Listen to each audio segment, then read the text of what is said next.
तो नाज़रीन, लगातार इस अहम खबर पर हमारी नज़र बनी हुई है।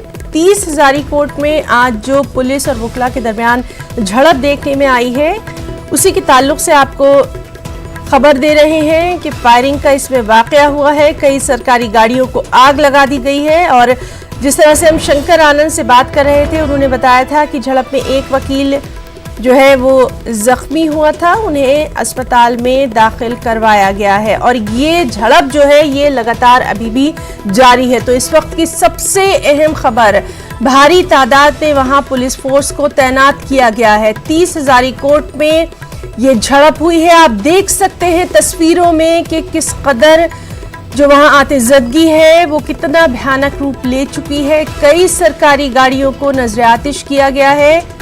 लगातार ये झड़प जारी है। चलिए एक बार फिर से वहां के ताजा हालात के लिए रुख करेंगे हमारे साथी शंकर का। शंकर, तस्वीरें जो दिखा रही हैं वो वहां की अपनी कहानी साफ बयान कर रही हैं। ये झड़प काफी भयानक रूप ले चुकी है। निश्चित तौर पे देखिए, यहाँ पे वकीलों और पुलिसकर्मियों के बीच जो झड़प हुई है वो काफी बड़ी हो चुकी है। यहाँ पर लगातार जो है वकीलों के द्वारा पुलिसकर्मियों के खिलाफ नारेबाजी भी शुरू हो गई है और यहाँ पे काफी तादाद में जो वकील हैं वो पहुंचना शुरू हो चुके हैं। तो एक तरह से कहा जा सकता है कि वकीलों के बीच में और दिल्ली पुलिस के बीच में ये अनबन जो है वो एक मामूली सी छोटी सी बात को लेकर अनबन शुरू हुई थी, लेकिन अब धीरे धीरे देखते देखते वो मसला बड़ा बन चुका है और अब हंगामा इतना बरपा है कि दिल्ली पुलिस की जिप्सी को वकीलों ने आग लगा दी है। अब इस मामले में तमाम दिल्ली पुलिस के जो वरिष्ठ अधिकारी हैं वो मौके पे पहुंच रहे हैं और पहुंचने के बाद उन वकीलों को शांत करने की कोशिश की जाएगी और निश्चित तौर पर इस मामले की गंभीरता को देखते हुए कई लोगों के खिलाफ मामला दर्ज हो सकता है, क्योंकि सरकारी काम में बाधा डालना, पुलिस कर्मियों के साथ मारपीट और इसके साथ ही पुलिस की जिप्सी में आग लगाना, ये इन तमाम जो धाराएं हैं उनके खिलाफ मामला दर्ज होगा। लेकिन यहाँ पर वकीलों का जो आरोप है कि यहाँ पर पुलिस के द्वारा गोली चलाई गई है, जिसमें कि एक विजय नाम के एक वकील को गोली लगी है और जिसको पास के ही अस्पताल में भर्ती कराया गया है। संत स्टीफन हॉस्पिटल है, वहां भर्ती कराया गया है। तो तमाम जो आरोप है ये वकीलों का है, लेकिन इसमें कौन सही है कौन गलत है इस मामले की जांच होने के बाद ही इस मामले का पता चलेगा।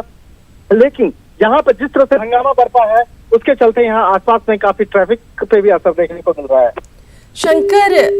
शंकर, आपसे ये भी जानना चाहेंगे, सिक्योरिटी वहां पर काफी पुख्ता कर दी गई होगी क्योंकि काफी ये झड़प जो है ये संगीन सूरत हाल इख्तियार कर चुकी है।